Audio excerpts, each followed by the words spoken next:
Welcome to yet another episode of Grilling with a Cup of Water.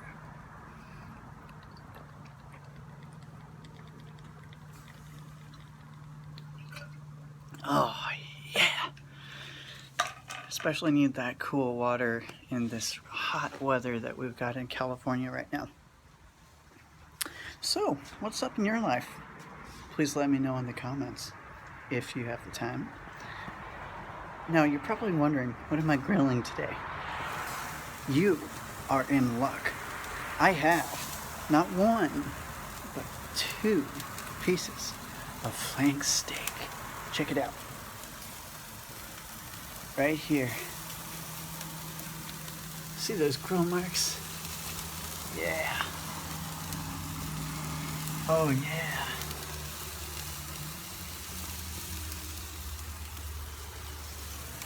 Now that's what I'm talking about. I'm gonna flippity flip them super quick. Just like so. That thick boy might need another couple minutes to fully cook. So in the meantime,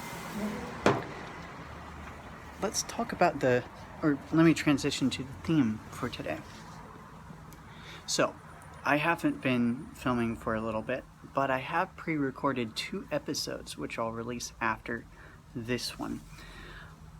Lately, I've been doing a lot of college work. I've got a critical thinking class, I've got a religious studies class, I've got American Sign Language class,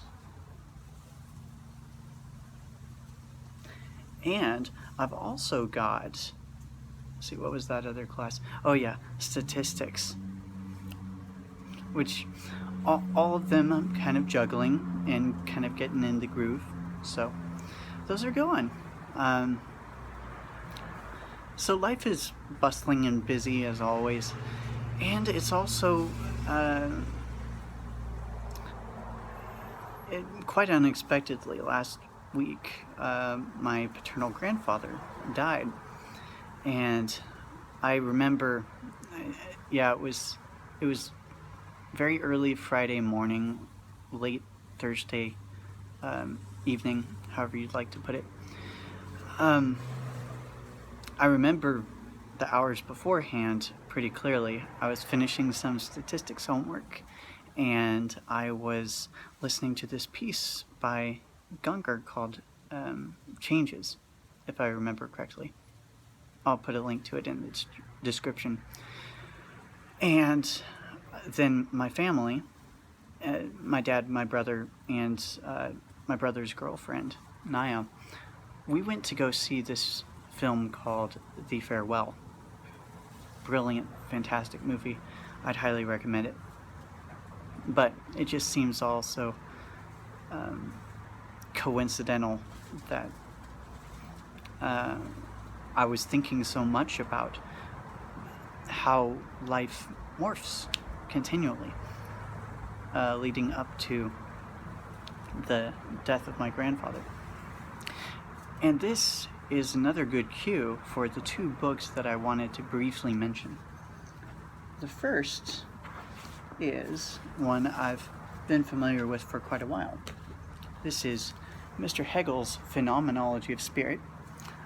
I've been trying to understand it for several years now, and the most I can say is that even the scholars that say they understand Hegel, I'm pretty sure we're all just doing fancy guesswork, and we really don't know a lot of what he's saying. But I think on a gist level, I can address something that is written.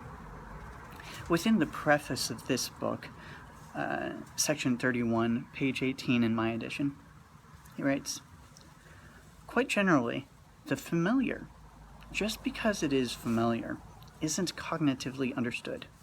The commonest way in which we deceive either ourselves or others about understanding is by assuming something as familiar, and accepting it on that account. With all its pros and cons, such knowing never gets anywhere, and it knows not why. Subject and object, God, nature, understanding, sensibility, and so on are uncritically taken for granted as familiar, established as valid, and made into fixed points for starting and stopping. And he basically continues on that same theme. And throughout this book, he's trying to, I think, write about how whenever we think about some idea, how our understanding of that idea changes over time, and our mental processes change and morph and transform over time as well. And I mentioned that text to go along with this whole theme of changing over time. Now, my grandfather, he was one of the few guys that I regularly asked, actually, the only guy that I regularly asked, so what's the latest in science? And almost always he had something new to say, even though he wasn't a scientist by trade. He was just highly fascinated in the subject. And so, I guess basically one thing I'm working toward is having a greater appreciation for everything that I don't know, just like my grandfather.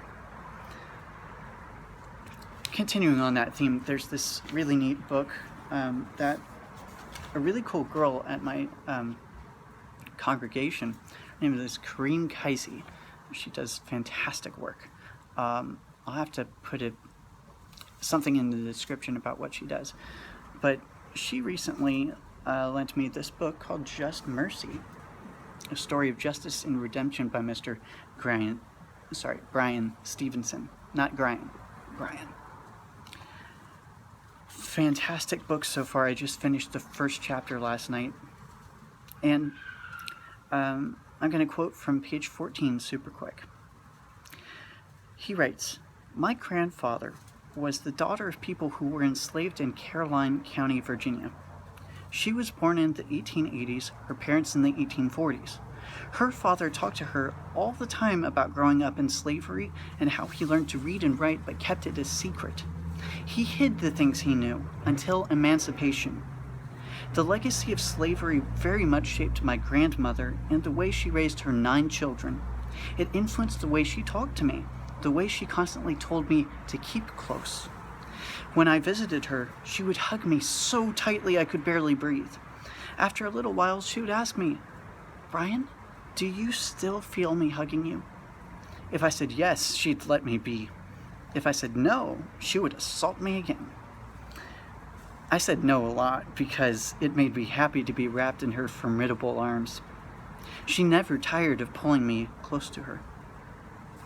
You can't understand most of the important things from a distance, Brian. You have to get close," she told me all the time. Now, this is from one of the most brilliant and influential lawyers of our time. And the more I read it, the more I believe it.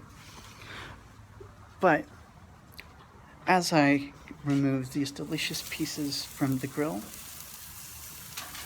I hope I've given enough to think about for now, and I hope you'll excuse my temporary leave from the YouTube world. But in closing, as always, may the force of God be with you, and may the odds be ever in your favor. You're attempting to be a friendly neighborhood Christian dues priest, Weston Scribner, signing out. Thank you so much for watching. And if you like what you hear, please like and subscribe. Oh yeah!